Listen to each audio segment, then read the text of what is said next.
गरीब ज्यादा है और मैं गरीबों का नेता हूँ, गरीब का मैं मसीहा हूँ, मैं छात्रों का मसीहा हूँ, मैं किसानों का मसीहा हूँ, मैं पारा टीचर का मसीहा हूँ। वहाँ की जनता ने ठाना है मनोज यादव को जिताना है। अगर नोट नहीं सिर्फ वोट चलेगा।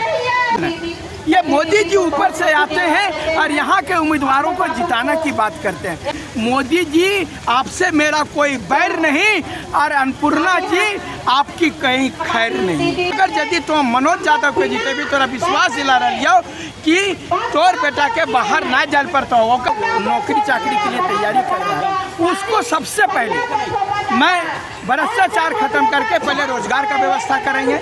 दूसरा बात, हमारे पारा टीचर जो 20 साल से लड़ रहे हैं उसको मैं वे वेतनमान देने का काम करूंगा।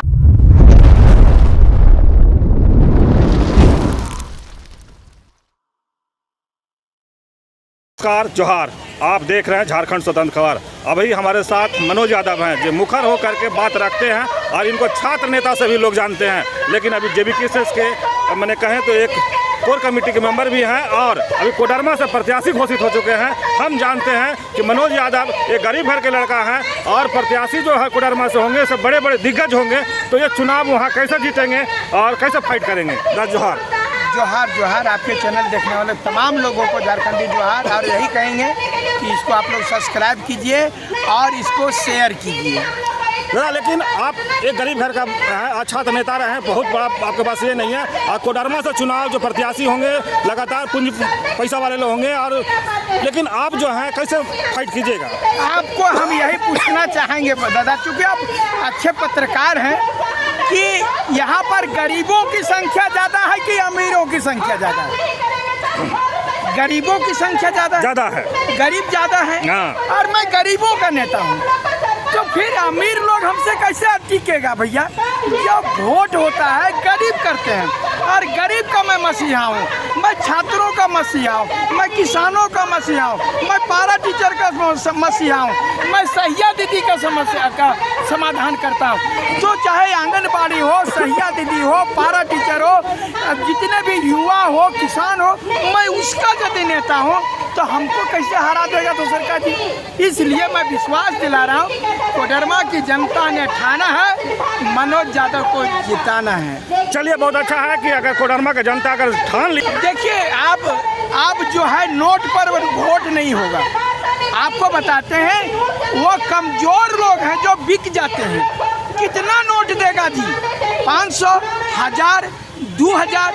अगर यदि हम 2000 मैक्सिमम मान लिए और उसको अगर 5 साल में बांटिएगा तो 250 रुपया प्रत्येक साल का पड़ेगा, या ज़्यादा से ज़्यादा, इतने से ज़्यादा नहीं होगा। अब 250 रुपया में 365 दिन अपने को बेच दीजिएगा।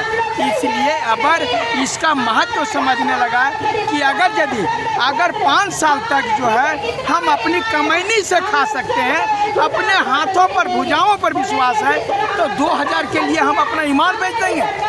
वो कभी नहीं करेंगे। अगर नोट नहीं सिर्फ वोट चलेगा। जब बात करें कि भाजपा भी अगर जाती तो मनोज यादव तो उधर भी यादव प्रत्याशी दिया है, ये सोचे कि मनोज यादव का फिर कड़ा टक्कर होगा। एक बात बता देते हैं, चूँकि आप लोग अच्छे व्यक्ति हैं, हम लोग बेटी का शादी करते हैं तो लड़का देख के करते हैं कि ओकर बाप को देख के करते हैं? लड़का को देख करके करते हैं शादी। तो जब लड़का को देख करके करते हैं तो हमारी चूँकि बेटी को लड़का के साथ रहना है, उसके बाप के साथ नहीं रहना है। ये मोदी जी ऊपर से आते हैं और यहाँ के उम्मीदवारों को जिताने की बात करते हैं, यानी बाप को देख करके बेटा को जो है वह वोट देने का बात आता है। इसलिए मोदी जी आपसे मेरा कोई बैर नहीं और अन्नपूर्णा जी आपकी कहीं खैर नहीं। चलिए, जिस तरह से मनोज यादव एक क्रांतिकारी नेता हैं और आप अभी सुन रहे हैं इनका बात कि जिस तरह से आज भी मुखर होकर के जब चुनाव मैदान में भी उतरेंगे और अब उतरने वाले ही हैं, टिकट JBKSS दे ही दिया है तो उतरबे करेंगे। लेकिन फिर एक सवाल है कि जो कोडरमा के जनता है, क्या संदेश देंगे आप? कोडरमा के जनता को मैं यही संदेश देंगे कि हम आपके घर का बेटा हूँ, तोर हम बेटा हकियो और बराबर तोर बेटा के साथ में रह करके, चाहे पारा टीचर के हो, आंगनबाड़ी के हो, सहिया दीदी के हो, सब जे PSC तैयारी करो, JSSC तैयारी करो, सब तो नहीं अपन गाढ़ी कमाई लगा के अपन बेटा के पढ़ो। लेकिन सरकार यहाँ पर जो है 10 लाख 20 लाख में सीट भेज दे रहा और तोर बेटा बेरोजगार रह जीतो और फिर दिल्ली बम्बई कमा जीतो। अब अगर यदि तो मनोज यादव के जीते भी तोरा विश्वास दिला रही कि तोर बेटा के बाहर ना जाए पड़ता हो, ओकर झारखंड में व्यवस्था करबे। और कहल गया जब घर में फरल बारे तब के जाए महतो खरे से जो है काम के चरितार्थ करबे।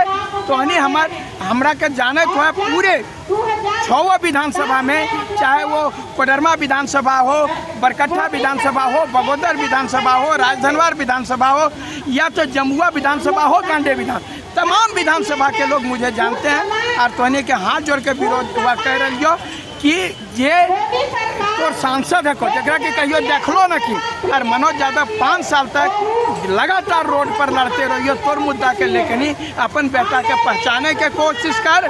और बेटी के दो ही तो लड़का देख के नहीं, लड़का के बाप के देख के नहीं, मनोज यादव के देख के वोट दे, नरेंद्र मोदी के देख के नहीं। अच्छा, जिस तरह से मनोज यादव को अगर कोडरमा की जनता आशीर्वाद देता है और लोकसभा भेजता है तो पहला मुद्दा क्या रहेगा आपका? देखिए, सबसे पहले मैं यहाँ पर जो लड़का लोग नौकरी चाकरी के लिए तैयारी कर रहा है उसको सबसे पहले मैं भ्रष्टाचार खत्म करके पहले रोजगार का व्यवस्था करेंगे।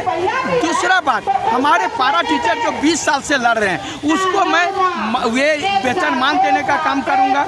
जितना आंगनबाड़ी जितने भी अनुबंध कर्मी हैं उन लोगों को काहे नहीं वेतनमान कम हो लेकिन वेतनमान दूंगा ताकि वो सरकारी कर्मचारी के रूप में उनकी प्रतिष्ठा हो।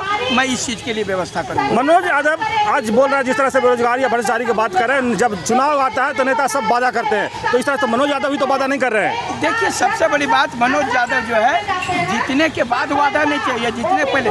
मैं 10 साल से इन लोगों के लिए मार खाया, खून बहाया, जेल गया हूँ। तो ये ऐसी बात नहीं कि मैं कह रहा हूँ जिताओ हम तुमरो ये कर, मैंने पहले किया है, उसके बाद मैं वोट मांग रहा हूँ। इसलिए यहाँ की जनता को मेरे पर विश्वास है। चलिए, जिस तरह से क्रांतिकारी मनोज यादव को बताया कि जनता क्यों हमको वोट दे, इस पर ही बात रखें। और हम भी बता रहे हैं कि अगर चुनाव में आप अपना प्रत्याशी उम्मीदवार उस तरह से चुनिए जो आपको काम में आए। लगातार मनोज यादव रोड पर रहते हैं, समस्याओं को सुनते हैं और लोगों के साथ रहते हैं। तो हम यही कहेंगे, जब चुनाव आए वोट दे तो अपना प्रत्याशी को पहले देखें, पहले चुने, उसके बाद वोट दे। इसी तरह की खबर को देखने के लिए झारखंड से जुड़े रहिए। जोहार, नमस्कार। जय झारखंड।